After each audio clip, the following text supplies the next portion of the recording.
So in this video then I'm going to answer the question from a subscriber that posted a comment below one of my videos yesterday asking me if I could go into further detail about what my recent trip to Asia cost me, cost per day, etc., and how I came up with the money for it. So get a little bit more into the money aspect of what do you need to have in the bank account to travel around the world. So first I will just give a very quick spiel on myself for anyone who has not been following my recent travels who might come across this video. I'm 42 years old. I've been traveling around the world off and on for 25 years now, since I went to Hawaii for a family vacation in the summer of 1989 when I was just 17. I just graduated from high school. And then the following summer, then I went to Europe for 4 months for the summer and backpacked around Europe. In total, then I've done 8 different trips abroad, all extended trips, and figured out that I've spent a total of 38 months traveling around the world, so a little over 3 years of my life traveling. So that's my experience on the matter. So my recent trip was to Asia for 7 months. I went to Indonesia, Thailand, Myanmar just for a couple days. I was doing a visa run from Thailand and just stayed overnight in Myanmar. Laos for a week, Nepal where I went trekking in the Himalaya mountains, and then 3.5 months in India and had an amazing trip exploring the Himalayas of India.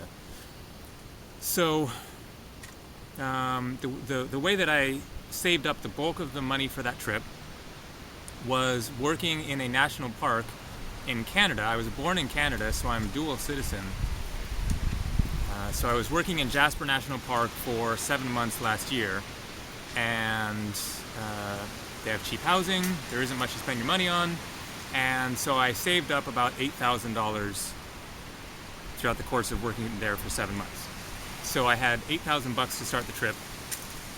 I bought just my flight from Canada to Bali, Indonesia, and then another onward flight to Thailand.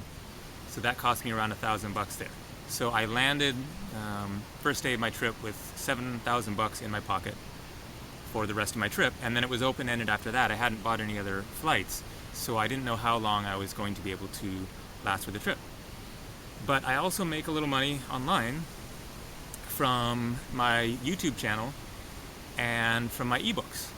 So over the course of those 7 months, I made another couple $1,000s from money online, and then some people donated some money throughout the trip from a few videos that I put up. I was offering my ebooks at a donation basis from a direct payment, and people altogether donated $1,000 to help extend my trip. So thank you very much to those who helped out in that regard, because that kept me going for another month or so. And then I just got back from this trip like a week ago and have about $1,000 left over. So that's what it cost me. So that all adds up to $11,000, but then I have another $1,000 left over. So it cost me $10,000 to travel in Asia for 7 months. And then that included some expenses back home, my phone bill, etc. was all included within that. So it cost me a little more than $1,000 per month. But of course it depends on where you're traveling greatly. I will just make a little note of comparison here, which is that I was watching another fellow's video. The travel vlogger is his, or the adventurous vlogger is his YouTube channel. He's just starting it up. And he was at Planet Hollywood in London, in England, and he was going over the menu, and I noticed that a hamburger cost £17.50. And so I did the conversion to US dollars. That's $30 for a hamburger in London. For $30, I can cover all of my expenses in India for 2 full days, including hotel, 3 meals in restaurants, transportation, maybe buying a gift or something, a little, entrance to a fort or whatever. For that hamburger that you would buy in London, maybe that was a little more expensive than normal, but anyways, it gets the point across. You could travel for 2 full days, all expenses paid, in somewhere like India or in Thailand, then it would be maybe more like one day, $20 to $30 per day. So that gives you the basic idea, but I'll just kind of ramble on here a little bit more and give it an idea of what specific things cost, and I'll also tell you how I managed to travel in Greece, being part of Europe and on the euro, for about $30 a day, the price of one hamburger in London. So just to give a few examples, the average price for a hotel room in India is around 250 to 300 rupees. That's doing it budget style, but having your own room, generally with attached bathroom and fairly clean and everything. That's not a grubby cell or anything. And that's about $4 or $5 for your hotels in India. In Thailand, then it was more expensive. Then I was paying more like pretty close to $15. Like in Bangkok, my hotel room was $15 for the same thing that I would have gotten for $4 or $5 in India. Indonesia was about the same, but that usually included breakfast. Everywhere in Indonesia, that I stayed, then they included breakfast with the room price. So I was paying like $15 to $20 for my room, but that included breakfast. And then in India, for example, you can get a meal for as cheap as, say, 50 rupees for what is called a thali, which is the classic Indian all-you-can-eat meal with various curries, rice, chapati, maybe some yogurt on the side, maybe a little dessert, for anywhere from $1 to $2. But if you go to one of the little bit nicer touristy type restaurants, not like a fancy restaurant, but one that is catering more to foreign tourists and ordering separate things off the menu, then you can easily end up spending maybe $3. If you get a drink, maybe 4 or 5, but that would be at the high end. So India you can do for about $15 a day. Indonesia and Thailand was more like $30 per day. Laos was somewhere in the middle there. There were some places where we had rooms for, I was traveling there with a friend, for $5. It was like $5 to $10. Nepal is pretty close to India prices. So that gives you a basic idea. You definitely need a chunk of change. It is quite possible to bring those costs down if you simply go somewhere, find a cheap room, and stay in that location for 2, 3, 4, 5 weeks, a couple months, whatever. You could find places in India where you could easily get by on $10 per day. And so then the flight is the main expense, and then you're living on $300-400 per month. In Thailand, I'm sure you could find something, so that you're getting by on, say, $20 per day. And then, as I mentioned, then I managed to travel in Greece for 3 months in the fall of 2009 on about $30 per day. I think it was a little bit less. I think it was like $27-28 per day. And the way that I did that was I brought a mountain bike with me, and at the time it was free to bring the mountain bike on the plane, but they'd actually changed the rules by the end of my trip because I hadn't purchased that return trip, but I ended up selling the bike in Greece anyways. So now you would have to pay for shipping. But if you were to buy a mountain bike somewhere, once you arrive, and then you have your transportation, if you're up for that kind of a trip. And then I brought a tent and a thin sleeping bag, since it's warm in Greece, and a sleeping mattress.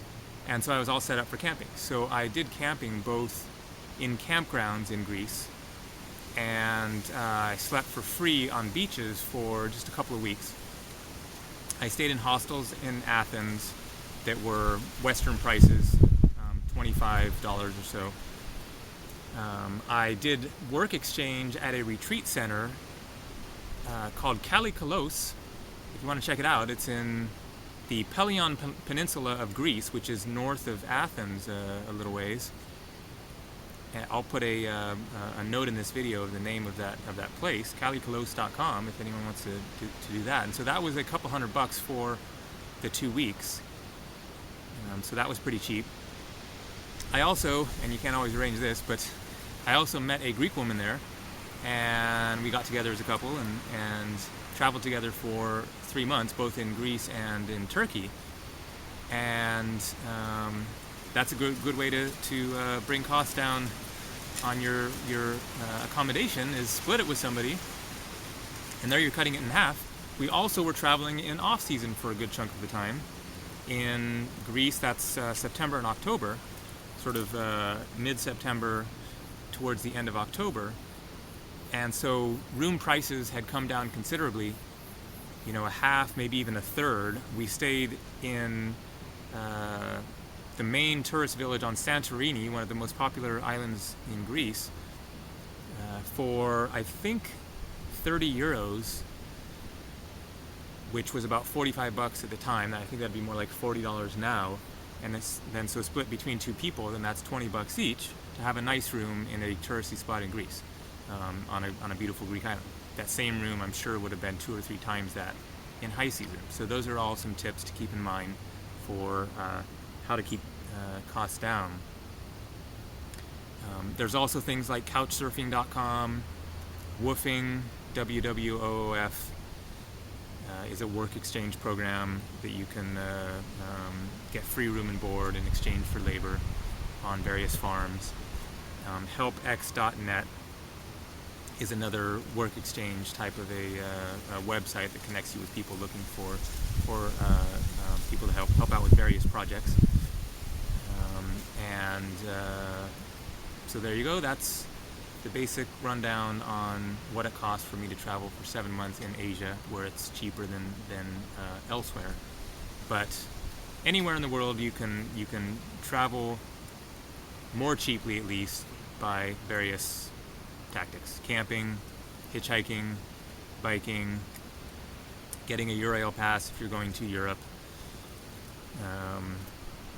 doing things that are cheaper, camping trips, staying with friends, meeting people along the way who invite you to stay at their place, etc. So it's just a matter of getting creative, thinking outside the box, being open to new experiences. If you're the sort of person that prefers to travel with your itinerary all set up, your transportation all set up, staying in nicer places, then you're not going to be able to do it for cheap, obviously. But if you're open to various means to get your costs down, then there are certainly ways to do it for cheap. So there you go. I hope that helps with your own planning of your trip. Feel free to check out my book, Gabe's Guide to Budget Travel. Link down below the video here, or following my thumb, A Decade of Unabashed Wanderlust, for travel stories of mine from around the world. So thanks for watching. Take care. Happy trails.